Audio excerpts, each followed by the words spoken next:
अप्रैल 2020 में टाटा मोटर्स का शेयर करीब 65 रुपए तक गिर गया था। देखिए जरा 65 कहां था, पैसे ये रहा 3 अप्रैल 2020 65.3 रुपीस। एंड उस पॉइंट पे लोगों को जो टाटा मोटर्स पे बहुत लंबे तक इन्वेस्टेड होंगे ये पता चला होता कि ये जो 65 रुपए है this is almost equal to what its price was around 2009-2010। 10 साल का जितना भी रिटर्न था wiped out because of Covid. उस पॉइंट पे बहुत लोगों ने बोला होगा टाटा मोटर्स गया, बहुत लोगों ने बोला होगा कि ये स्टॉक तो कभी बढ़ ही नहीं पाएगा। And then magic happened. वो 65 रुपए का स्टॉक आज की डेट में करीब 1000 रुपए का हो चुका है। Nearly 15 Guna return in less than 4 years। मैं स्टॉक्स नहीं खरीदता हूं, मुझे पता नहीं है कि स्टॉक्स इवैल्यूएट कैसे करते हैं, मुझे पता नहीं कि स्टॉक्स को कैसे सही से परखते हैं, और मुझे पर्सनली ऐसा लगता है कि मैं ना क्वालिफाइड हूं ना मेरे पास इतना वक्त है कि मैं स्टॉक्स को एनालाइज करके उनको पिक करूं। लेकिन अगर कोई स्टॉक पिक करता है और वो उस स्टॉक पिकिंग से एक ब्रिलियंट रिटर्न कमाना चाहता है, then the only way to figure that out is to look for undervalued stocks। क्योंकि जब कोविड आया था तो टाटा मोटर्स फंडामेंटली वही सेम कंपनी थी। In fact that's not true for just Tata Motors, it's true for every company out there. कुछ companies थी जो हाँ मटेरियली इंपैक्ट हो गई थी, travel, tourism, hospitality in general, eating out, लेकिन कुछ कंपनीज फंडामेंटली वैसे की वैसे ही रही। कोविड ने सिर्फ एक सेंटिमेंट लोगों में बदल दिया था, एंड उसके चलते एक डाउनफॉल आया, एंड उसके चलते बहुत सारे स्टॉक्स अट्रैक्टिवली प्राइस्ड हो गए। एंड वहां पे अगर किसी ने उन स्टॉक्स को पिक करके अच्छा सा एक बेट किया होता, it's possible that they would have sat and they would be sitting on some really good returns. इस वीडियो में थोड़ा बहुत जितना भी जानता हूं, जो कि मैं अपनी असली जिंदगी में नहीं करता हूं, तो मैं ये बहुत बड़ी वार्निंग दे रहा हूं, जो भी मैं आपके साथ इस वीडियो में शेयर करूंगा वो मैं खुद पे कभी अप्लाई नहीं करता हूं। तो एक तरीके से एक हिपोक्रिटिकल वीडियो है, लेकिन उससे कुछ सीख तो डेफिनेटली मिलेगी कि अंडर वैल्यूड स्टॉक्स या राइट प्राइस स्टॉक्स कैसे आप पिक कर सकते हैं। एंड उनके लिए कुछ गिने चुने मेट्रिक जो मुझे पर्सनली बहुत पसंद है। सबसे पहले अल्फा या ग्रोथ, ये हर एक इंसान को पसंद है। हर एक इंसान ये देखता है कि ये स्टॉक कितनी तेजी से बढ़ा है। जब मैं वो यूट्यूब शॉर्ट्स बनाता हूं ना कि अगर आपने परसों साल पहले ऑल्टो ना खरीद के मारुति सुजुकी के स्टॉक खरीद लिए होते, या वो जुपिटर स्कूटर ना खरीद के टीवीएस के स्टॉक खरीद लिए होते, तो आप अभी अरबपति, करोड़पति, पता नहीं कितने प्राइवेट जेट के मालिक होते। ये सब अल्फा की कहानी है। ये बेसिकली आंखें बंद करके कितना ग्रोथ दिया है उसकी कहानी है। एंड बहुत एक्साइटिंग होती है कहानियां। मेरे को भी ये मनगढ़ंत कहानियां बहुत पसंद है। यूट्यूब शॉर्ट्स पे आप भी देखते हैं, तालियां बजाते हैं, कमेंट करते हैं, लेकिन ये भी बोलते हैं हाँ भाई टीवीएस के अगर स्टॉक खरीद ले होते तो स्टॉक पे बैठ के ऑफिस जाते, घर जाते, मार्केट जाते। So it's funny because you also understand कि सिर्फ growth is only one part of the equation, but an important part. Alpha का सिंपल टर्म है कि अगर कोई भी आप बेंचमार्क पकड़ें, व्हाटएवर इज द बेंचमार्क, वो निफ्टी 50 हो सकता है, सेंसेक्स हो सकता है, उससे ओवर एंड अबव इस स्टॉक ने या इस म्यूचुअल फंड ने कितना रिटर्न दिया है। 2 म्यूचुअल फंड्स लेते हैं, ये ना रिकमेंडेशन है ना किसी की तौहीन है, मैंने सिर्फ 2 एग्जांपल लिए हैं। प्लीज बुरा मत मानिएगा अगर आप एक नेगेटिव स्पेस में हैं, और अपने आप को शाबाशी भी मत दीजिएगा अगर आपको लगता है कि मैं आपको सराह रहा हूं। मैं आपके बारे में ना कुछ जानता हूं, ना मैं इन 2 म्यूचुअल फंड्स में इन्वेस्टेड हूं। मेरा एसेट का ग्रेट कंज्यूमर फंड, अगर इसकी डायरेक्ट प्लान को देखेंगे तो इसका alpha over the last 3 years is 5.2। इसका मतलब कि निफ्टी 100 जो इस म्यूचुअल फंड का बेंचमार्क है, उसने जितना भी रिटर्न दिया है, मान लीजिए X%, तो इस म्यूचुअल फंड ने उससे 5.2% ज्यादा रिटर्न दिया। That is how alpha is to be read. वहीं अगर आप आईसीआईसीआई प्रूडेंशियल का ब्लू चिप फंड देखेंगे, अगेन डायरेक्ट प्लान, 3 साल का अल्फा एट्स 0.8, मतलब वही निफ्टी 100 अगर बेंचमार्क होगा तो उसने जितना रिटर्न दिया उससे 0.8% ज्यादा रिटर्न इस म्यूचुअल फंड ने दिया है। तो जाहिर सी बात है, जब कभी भी आप कोई भी स्टॉक या म्यूचुअल फंड ढूंढे, उसका अल्फा ग्रेटर देन 0 चाहते हैं, जितना ज्यादा हो उतना बढ़िया है। लेकिन ये एक अधूरा मेट्रिक होगा, क्योंकि इसके साथ आता है राम लखन की जोड़ी वाला बीटा। बीटा के बिना हर अल्फा अधूरा है। बीटा है रिस्क, वॉलेटिलिटी, उतार चढ़ाव। स्टॉक मार्केट बाय डेफिनेशन एक अप एंड डाउन वाला कर्व है, सीधी लाइन तो है नहीं। अगर आप टाटा मोटर्स भी देखेंगे तो आप एंड लास्ट, टाटा मोटर्स मैंने पता नहीं क्यों पकड़ा हुआ है। टाटा मोटर्स ऐसा नहीं है कि मुझे बहुत पसंद है या कुछ है, हाँ मैं टाटा मोटर्स में इन्वेस्टेड हूं, तो एक बहुत बड़ा डिस्क्लेमर है, लेकिन I have no love and no hate for it, मैं सिर्फ एक इन्वेस्टर हूं। तो आप देखेंगे ये चौपी मार्केट है, कभी ऊपर कभी नीचे वगैरह, तो ये उतार चढ़ाव चलता रहता है। लेकिन स्टॉक मार्केट फंडामेंटली भी इसी तरह का उतार चढ़ाव वाला होता है। तो हर एक स्टॉक या म्यूचुअल फंड का एक अपना बीटा होता है। मतलब जिस स्टॉक मार्केट में वो ऑपरेट कर रहा है उसका जो वॉलेटिलिटी या उतार चढ़ाव है, उसके कंपैरिजन में क्या ये ज्यादा वॉलेटाइल है, कम वॉलेटाइल है या सिमिलर वॉलेटाइल है।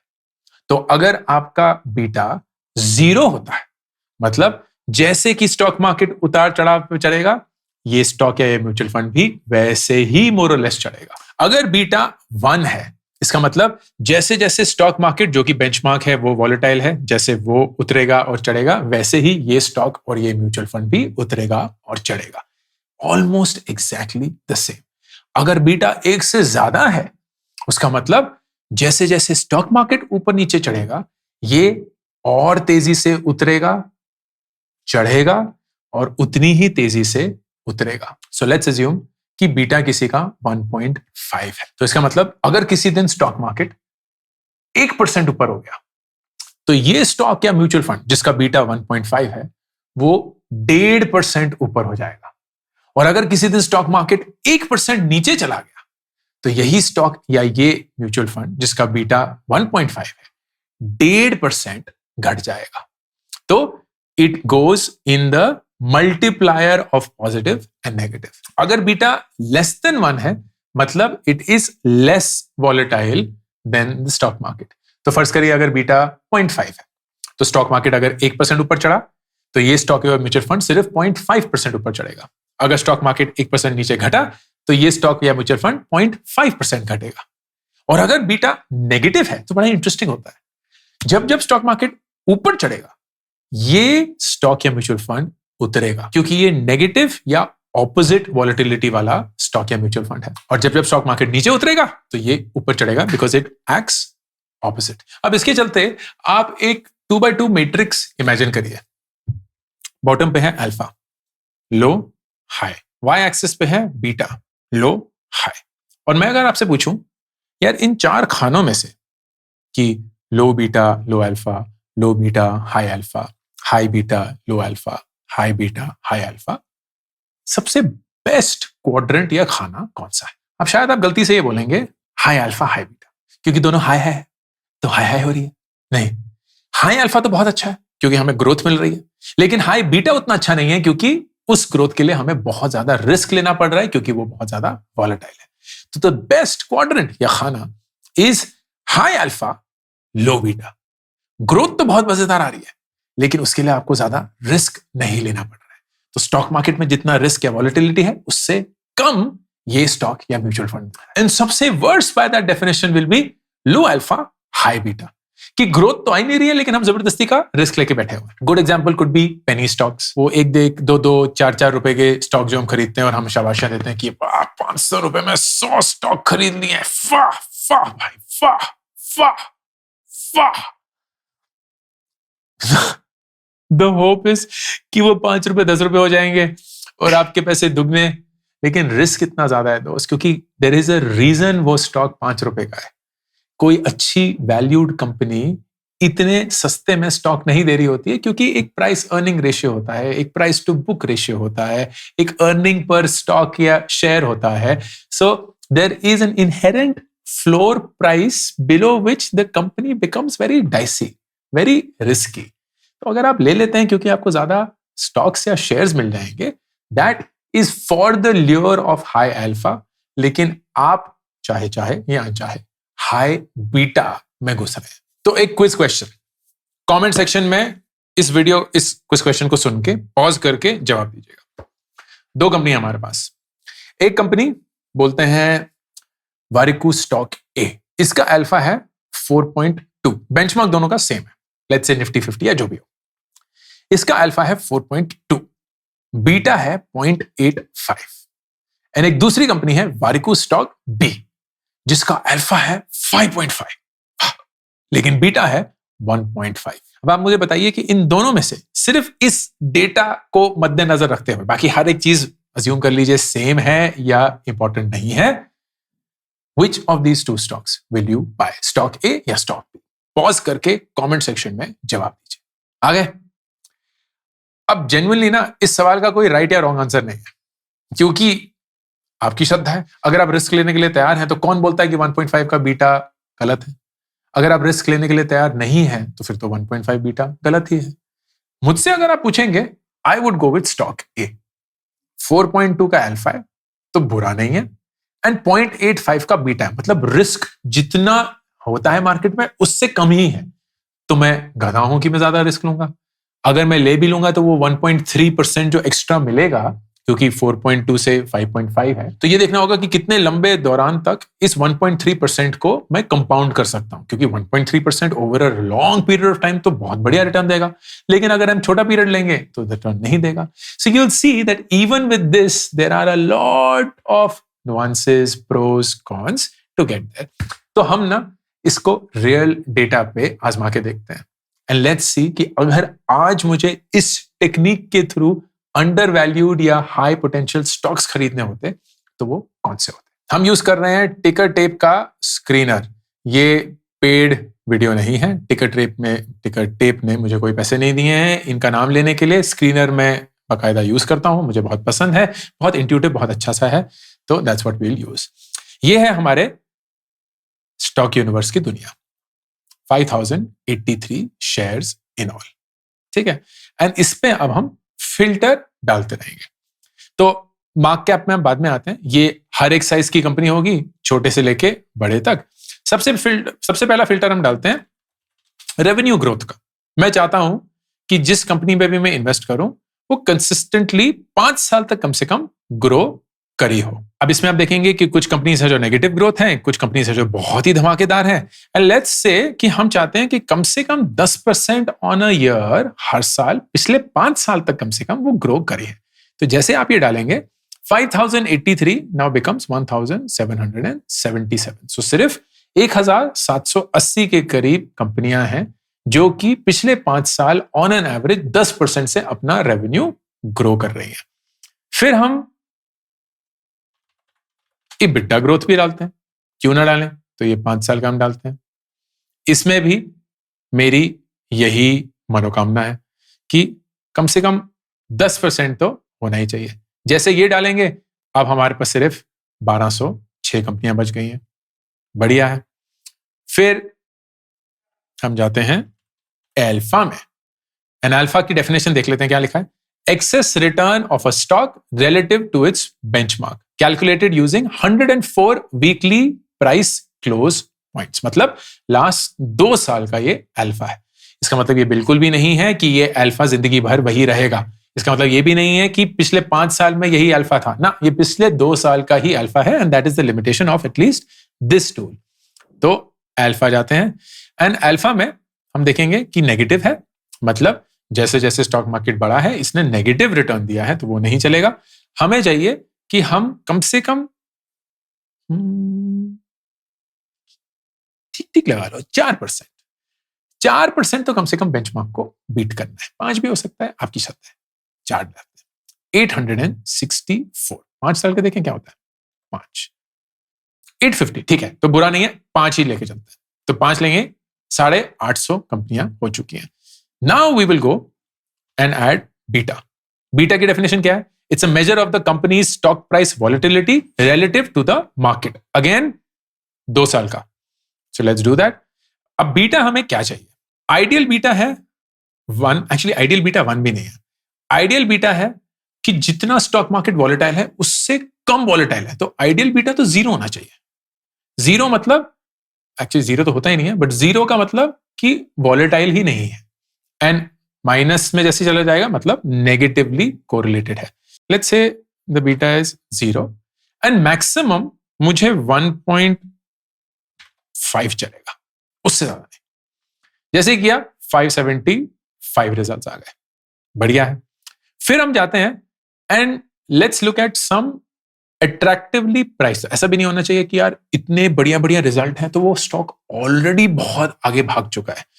तो पीई रेशियो देखते हैं। पी रेशियो क्या होता है? एक स्टॉक, उसका करंट प्राइस है, मतलब जो उसका स्टॉक प्राइस है, और एक होता है अर्निंग, बेसिकली उस कंपनी की अर्निंग कितनी है divided by the number of shares that it has, which is called EPS, earning per share. तो पीई रेशियो बोलता है कि आज का जो प्राइस है और जो अर्निंग पर शेयर है उसका मल्टीपल कितना है। अब ये मल्टीपल ऑन एन एवरेज लोग बोलते थे 12 से 15, 16 होना चाहिए। इंडियन स्टॉक मार्केट तो पागलपन पे है, 20, 25 चल रहा है। आप देखेंगे कुछ कुछ पी रेशियो तो 1275, कुछ सारी पैर। नेगेटिव का मतलब अर्निंग नेगेटिव है, लॉस मेकिंग है। तो सबसे पहले हमें चाहिए कि पी रेशियो 10 होना चाहिए, और हम ये भी चाहते हैं कि 40 से ज्यादा ना हो, क्योंकि 40 तो बहुत ही ज्यादा एज इट इज एग्रेसिव है, बट लेट्स से 40। तो यू विल सी 292 कंपनीज। इसको जैसे अगर हम 20 करते हैं, सिर्फ 120 बच जाती हैं। सिर्फ 120 कंपनियां हैं जो ये सारे मैट्रिक्स को फुलफिल करती हैं, and price to earning ratio 10 से 20 है। आइडियली आई वुड से कि यही सबसे बढ़िया रेंज है, because they seem very attractive from a price perspective. Revenue growth बहुत अच्छा है, इबिटा ग्रोथ या प्रॉफिट ग्रोथ बहुत अच्छा है, आपका अल्फा बड़ा अच्छा है, तो अच्छे से रिटर्न दिया है उसने as compare to the benchmark, and आपका बीटा लो है, मतलब ज्यादा वॉलेटाइल नहीं है as compare to the market. I would say this to me बहुत बेसिक लेमन टर्म्स में looks like a good filter. 120 company, अब 120 कंपनियों में तो मैं इन्वेस्ट करने से रहा। So what will I do? I will start sorting by let's say alpha. तो ये अल्फा देखते हैं, इसका टाइटन, इंटेक, कोई आइडिया नहीं है कंपनी कौन सी है। बाय द वे मैंने मोस्ट लाइकली इन किसी भी कंपनी में इन्वेस्ट नहीं किया होगा, क्योंकि मैं स्टॉक्स बाय डिजाइन नहीं करता हूं। टाटा मोटर्स मैंने लिए थे, वही एक स्टॉक है जो मैंने उठाया हुआ है, अदरवाइज नहीं। 124 का अल्फा, पागलपन। मतलब अगर निफ्टी 50 ने 12% का रिटर्न दिया है, तो इसने इन द सेम पीरियड 136% का रिटर्न दिया है। 12 + 124। बीटा देखिए, इनसेन 0.14, मतलब मार्केट जितनी वॉलेटाइल है उसका सिर्फ 14% ही वॉलेटाइल है ये। तो सिर्फ 14% ही ऊपर जाता है, 14% नीचे जाता है, लेकिन धीरे धीरे धीरे धीरे अच्छे से चले जा रहा है। 5 ईयर ग्रोथ 48, ये सब these are not suggestions. Please जाके आज ये स्टॉक्स खरीद मत लीजिएगा, मैं सिर्फ प्रिंसिपल और अप्रोच सिखा रहा हूं, स्टॉक रिकमेंडेशंस नहीं दे रहा हूं। यू मे फील कि यार सिर्फ लार्ज कैप में जाते हैं, एंड अगर सिर्फ लार्ज कैप में जाएंगे, which is basically this crore, तो 100,000 करोड़ से ऊपर जो कंपनियां हैं, आपको ये 9 रिजल्ट मिलेंगे। ये 9 रिजल्ट अगर आप देखेंगे तो अदानी पावर है, REC, NTPC, Bajaj holding, Shriram वगैरह वगैरह। अगर आप मिड कैप में जाते हैं तो सिर्फ 3 ही रिजल्ट आते हैं, OIL, Motilal Oswal, federal bank. Small cap में जाते हैं तो वहां दुनिया भरी हुई है, 108 रिजल्ट हैं, which are like this. And of course, this means they are very small companies, extremely risky companies, and they could go any which way. लेकिन हाँ, अगर आप चल गए या चल पड़ी तो you could take a bet on this. अब अगर आप स्टॉक्स में इन्वेस्ट करना चाहते हैं, म्यूचुअल फंड आपको बोरिंग लगते हैं, बहुत पैसिव है वगैरह, so let's say you set aside some money to buy this. What I would do is I would, ये तो रीसेट कर लेते हैं, तो ये सारी 120, I would do a sector play. क्या बोलता है यार, ओके IT सेक्टर जो है उसमें से कुछ ले लेते हैं, तो ये 6 कंपनियां IT सेक्टर में, ओके 3 ही दिखा रही है, पता नहीं क्यों, लेकिन ये हैं, ये 3 कंपनियां हैं IT में, तो मे बी मैं इनके 2 ले लूंगा। फाइनेंशियल्स हैं तो उसमें कुछ कुछ आप कंपनी ले सकते हैं, 1-2 यहाँ की ले ली। फिर आप बोलते हैं यार यूटिलिटीज और एनर्जी एक सेक्टर है जो काफी अच्छा है, तो उसमें आपने 1-2 ले लिए। फिर आप बोलते हैं कि कंज्यूमर बिजनेसेस जो हैं वो थोड़े अच्छे हैं, तो वो ले लेते हैं, सीएट हो गया, टालब्रॉज हो गया जो कि ऑटो पार्ट्स बनाता है। यही 2 कंपनियां हैं जो मुझे पता है, बाकी तो कोई आइडिया भी नहीं है क्या है। And you can build a portfolio around that कि एक दो आईटी कंपनी, एक दो फाइनेंस कंपनी, एक दो कंज्यूमर कंपनी, एक दो एनर्जी या infrastructure company, so that you have this nice happy portfolio, a mix of all of those, and you build this the right way.